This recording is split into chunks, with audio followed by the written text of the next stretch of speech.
What is going on, guys? Vanity here, back with volume 19 of the In the Style Of series, this time reverse engineering the sound of Sonder. This is the composition I'm going to be taking you through today.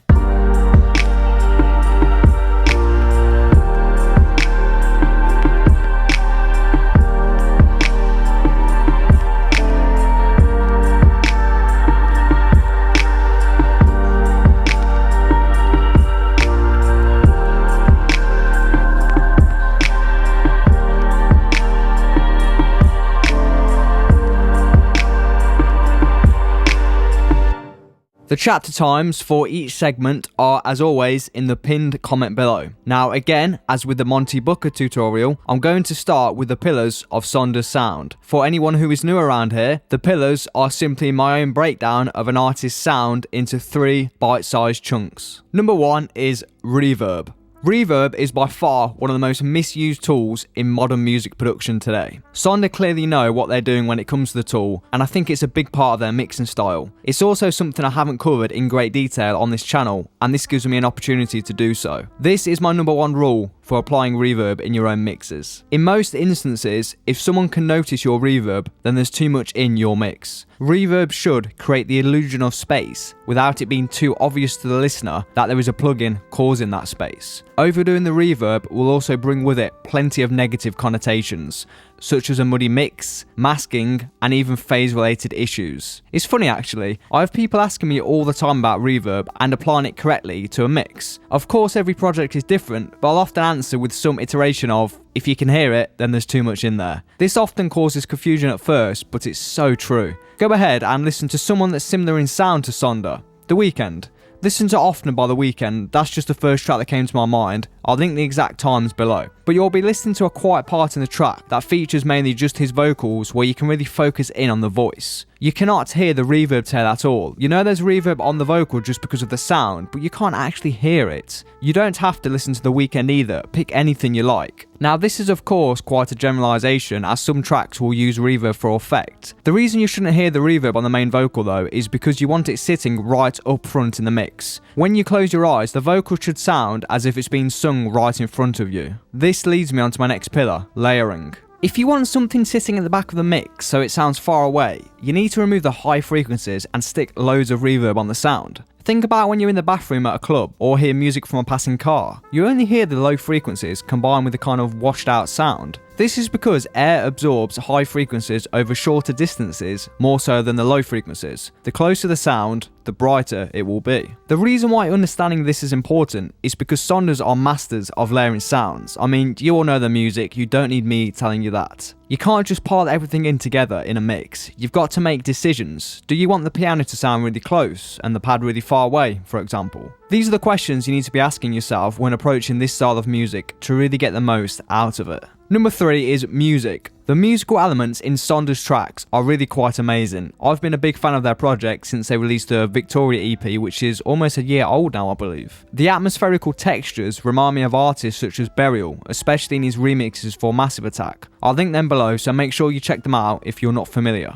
I really think the secret, if you could even call it that, in this style of music, is placing sounds and textures in there that almost cannot be heard, but when removed, suddenly they become noticeable. More on this later. A very similar concept to the reverb actually, using sounds and effects that are almost unnoticeable in the mix as a whole, but take them out and you'll notice something is missing. Alright, enough on that. Let's dig into this week's composition. We're on volume 19 of this series now, 19 tutorials, and that's not including the 6 I made back in 2015. One of my concerns is that I don't repeat myself or simply recycle the same information again and again. Now of course you can dip in and out of this series as you please and only watch your favourite artists, but I like to think it can be watched as more of a weekly TV series, quoting one of the comments from last week's episode. By now, any regular viewer will know how I process my drums and that I have a mixing workflow that's pretty similar in every video. I'm saying all of this as I want to spend the majority of this tutorial on the musical textures and layering techniques. I will cover the drums, but only briefly as they're very similar to my usual processing workflow. I may even create some kind of video indexing system that I can refer to. Altogether, the drums sound like this.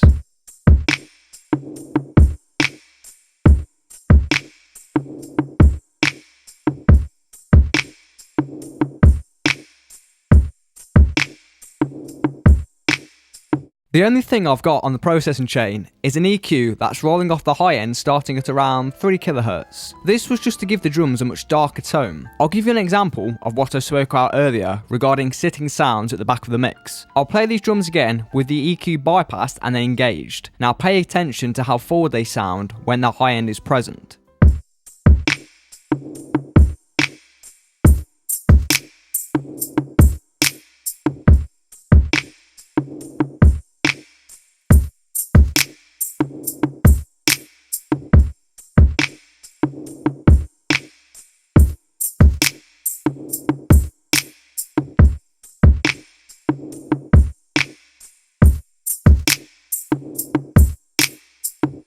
For me at least, when the high end comes back, suddenly the drums sound like they're right in front of my face, rather than a distant sound. I'll dig more into this subject in the next chapter. The glue compressor is an obvious choice for having on your group buses. I've actually got this across all other groups in this project. I've been finding recently some smooth, I guess you'd say more natural sounding results from using compressors on a low ratio and then adjusting the threshold so it's always applying a slight amount of gain reduction. Of course, the common practice would be using a compressor to just reduce the rogue dynamics, but this doesn't always produce the most organic sounding results. Each case is different, but I think it's also worth experimenting to see which suits your instruments better. Also, rather than grouping together the individual hits, I've instead grouped everything to one drum bus. This was done for two reasons. The first is because I'm only using one sound for every hit, so there isn't anything to group together anyway. The second reason is that I wanted to process the drums as one, as that's how I felt they should be treated in this style of music. That's as much as I'd like to say regarding the drums. Let's move into the musical components. I've got a lot going on in here, so I'll start with playing each instrument on solo and then speak about the reasoning behind everything I'm doing, as well as the layering techniques and some dimensional reverb tricks. So first we've got the piano and the vocal.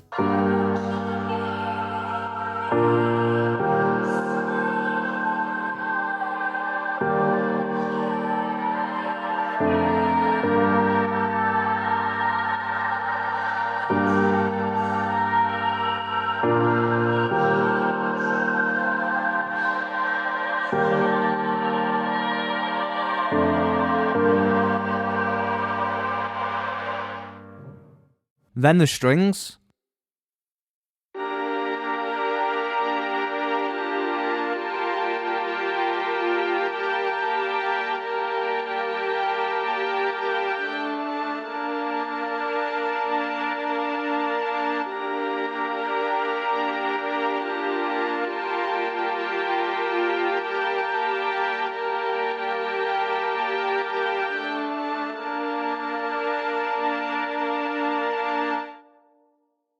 Then a pad sound that's just being used in the introduction.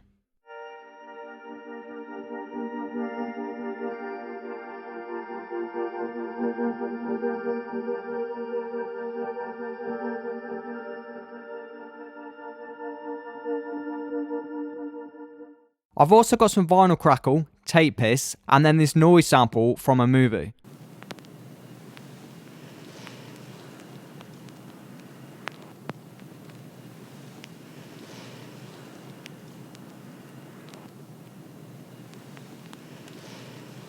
A lot of Sonder's music begins with some kind of field recording, say people chatting in a cafe or a wind or rain sample. I've personally always loved implementing real world sounds and spaces into electronic music, just to make it sound more organic. And this is something I'd definitely advise you all to experiment with. That is all the instruments present in this track, but I think the more important aspect is how they're all layered together. To create the perception of width and depth in your mixes comes from manipulating three acoustic properties: loudness, presence, and ambience. For example, with your eyes closed, you can tell how far away a person is speaking by determining A, how loud he is, B, how bright the voice is, and C, the ratio of direct versus the ambience room sound you hear. By using these three known acoustic properties, you can create perceivable depth in your recordings. In this instance, I've used volume faders, pan pots, high-end roll-offs, as well as return channels with two different reverbs to accomplish just this. I've got one reverb set to a short room setting and the other to a longer, more darker sounding chamber. Sounds that are in the foreground will be brighter and drier, those in the mid-ground will be less brighter with some more reverb, and those further away will be softer and darker sounding with a long reverb tail. You may even want to go for 3 different reverbs, one short, mid and long. This is all well and good, but there's still something important to consider. You must be able to locate the sound's position and environment within the stereo field in order to make it believable. If the sound location is hard to pinpoint or seems blurred, check the phasing or narrow the pan pot. Since bass has the longest wavelengths, it's harder to locate and best panned in the centre of the mix, another reason I always keep my bass in mono. Humans locate sounds by loudness, arrival time, and ambient reflections. Panning is a function of relative loudness in either the left or right channel. Sounds can be equally loud in both channels, but by introducing a slight delay, say anywhere from 0 to 25 milliseconds in the right channel, you can create the illusion that the sound is coming from the left. By combining both techniques, you can create a believable location environment for each sound. For example, you may have a loud string line like I do in here, that you want to pan to one side so it won't crowd the centre of the mix where the drums are. So pan it mostly to the left, but add a 20 millisecond delay on the same string line panned hard right. This creates the effect that the strings are filling the room and bouncing off a wall on the right about 20 feet away. Remember, sound travels in air about a foot in 1 millisecond. When you stage the panning, remember that there is more to balance than just loudness. It is also spectral. If you have a hi-hat and shaker playing similar parts, you can hear each part better than if they are panned to opposite sides because they are both playing in the same frequency range. If there are two melodic lines playing at the same time, they will blend better when panned together or be more distinct when panned apart. You cannot create depth without space. An extremely dense mix that flatlines at maximum has no depth, as there is no space to reveal depth. I think the challenging parts of mixing can be separated in each sound through understanding the concept of masking. Masking occurs when one audio or musical element plays in the same frequency range simultaneously with another, thus rendering both indistinguishable or inaudible. This is something you need to pay attention to, as in Sonder's mixes, nothing sounds muddy or masked. The mix is always extremely well done. Don't forget masking is also spectral. Onto the strings. In this track, I've only used a secondary long dark reverb on the strings and some ambient effects. The processing chain on the strings looks like this. The sound itself is coming from a contact library, Analog Strings by Dpat. Dpat really are a great company. This and Exhale are two of my most used libraries. While we're on the subject, it may be worth giving Exhale a shot if you're looking for some Sonder-like vocals. If I was to make this into a full track, I'd do just that.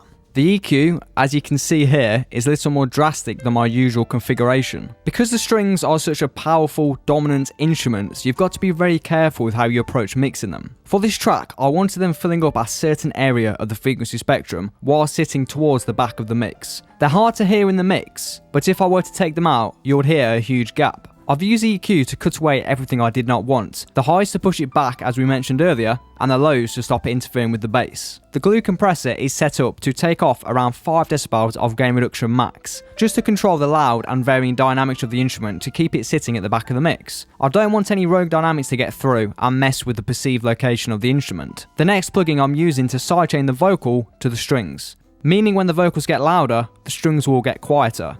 My reasoning for this is so that there is space for both sounds. The vocals will push past the strings when needed, as otherwise one will be masking the other as they both occupy the same frequency range. The LFO tool isn't really doing anything other than providing a slight movement to the sound. But the Ambi Pan plugin here I wanted to mention. I've only got this in demo version, but I'm sure just looking at it you can see what it is. From the website, Ambi Pan is a 3D panner for cinematic VR, that's virtual reality. It lets you create 3D positional audio in a minute, ready to embed into YouTube 360 videos. Now obviously I'm really underusing its full potential here, but I think it's a great way of having a visual representation of panning your sounds. It should help you better learn the tool and gauge where you want to place the sounds. I'm using it to make the strings sound further away from the listener in this instance, but you could apply some automation to these controls to create some pretty amazing pan effects. On the rest of the individual channels, I've just got some basic EQ and compression, so I won't cover that. But something I do want to mention is grouping similar sounds together for bus processing. The reason I do this is to have a better control over my mix. It gives me this over just 5 channels in this particular instance. So on the music group, for example, I've got everything sidechained to the kick and the snare drum to keep the hit sharp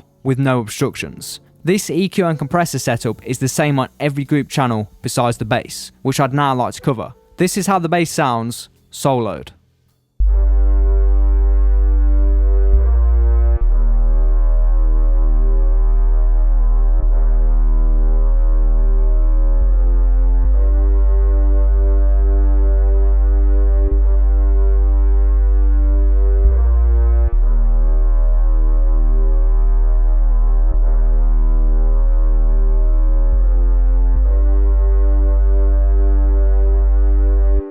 It's composed from two parts. The first is a sine wave sub coming from Serum. The second is a bass section from an orchestra coming from the Novo Modern Strings contact library. To me, the track needed something other than just a plain sine wave bass line. A double bass may have also worked nice. The EQ just keeps it out of the way of the sine wave sub and the top end away from anything else. Because of the amount of instruments in this track, I made sure to keep everything separated. That's both in terms of their spacing in the frequency spectrum and their placement in the sound field. Okay, onto the mastering chain. Now again, I've used all of Ableton's plugins for this. I kept it simple, as you can see here. Starting with an EQ, I'm rolling off around 250Hz and boosting at 11kHz on the sides of the track. The boost at 11kHz is for that air sound. It can be kind of difficult to describe, but it just lifts the top end of the track, especially on headphones. Anything under 250Hz in a track should be always in mono anyway. This just ensures nothing below that frequency is present on the sides of the record. I've then got the glue compressor, which I'm aiming for around 2 to 3 decibels max at any given time. I've then got Ableton's limiter. Again, I'll aim for a maximum of 3 decibels of gain reduction here too. Basically, on this spam plugin, the RMS needs to be around -10. If it's not, I've got to go back to the mix and keep tweaking. I will always leave around 0.2 decibels of headroom for any intersample peaks on the limiter. Now, someone did mention in the comments on my previous tutorial that they found Ableton's stock limiter plugin to let through intersample peaks, even when the limit is set well below 0 decibels. Just to be clear, I wouldn't recommend mastering with just Ableton plugins unless it's for personal use. I would never use them for client work. Now, that's not to say that they're not good, but just that there is much better available that is also better suited to the job. Alright, that's all I've got for you today, guys. As always, thank you for watching, and remember to keep sharing your suggestions for future tutorials in the comment section below. I'll talk to you guys in the next one. I'm out. Peace.